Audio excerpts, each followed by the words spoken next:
বছরের প্রথম পূর্ণগ্রাস চন্দ্রগ্রহণ, সুখে শান্তিতে সংসার করতে এই নিয়ম মানতেই হবে।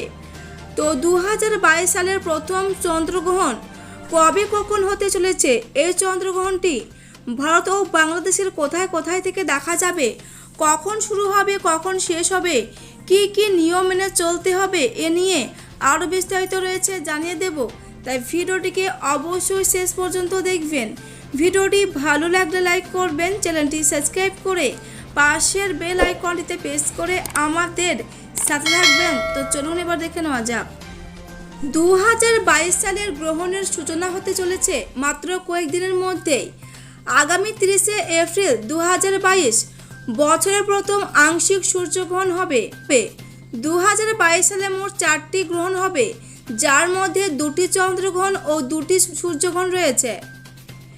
এর প্রভাব প্রতিটি মানুষের জীবনে পড়বে। আগামী 16 মে 2022 বছরের প্রথম পূর্ণগ্রাস চন্দ্রগ্রহণ হবে। তবে এই চন্দ্রগ্রহণ ভারত থেকে দেখতে পাওয়া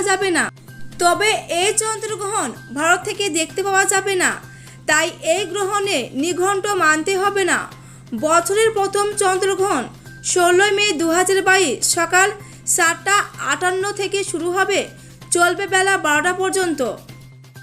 এই গ্রহণ দেখতে পাওয়া যাবে দক্ষিণ পশ্চিম ইউরোপ, দক্ষিণ পশ্চিম এশিয়া, আফ্রিকা, উত্তর আমেরিকা, দক্ষিণ America, Pacific, Atlantic, Antarctica, Hind মহাসাগর অঞ্চল থেকে দেখতে পাওয়া যাবে। এই গ্রহণ মাসের পূর্ণিমার দিনই লাগছে। এরপরে 2022 পরবর্তী ও শেষ চন্দ্রগ্রহণ হবে 8 নভেম্বর 2022। এই গ্রহণ ভারত থেকে দেখতে পাওয়া যাবে। গ্রহণ চলাকালীন গর্ভবতী মহিলাদের বিশেষত সাবধানে থাকতে হবে, ঘরের বাইরে না যাওয়া উচিত। খবরও যে ইউটিউব চ্যানেল কোনো কুসংস্কার প্রচার বা সমর্থন করে না, তাই যে কোনো সিদ্ধান্ত নেওয়ার আগে ভেবেচিন্তে সিদ্ধান্ত নিন।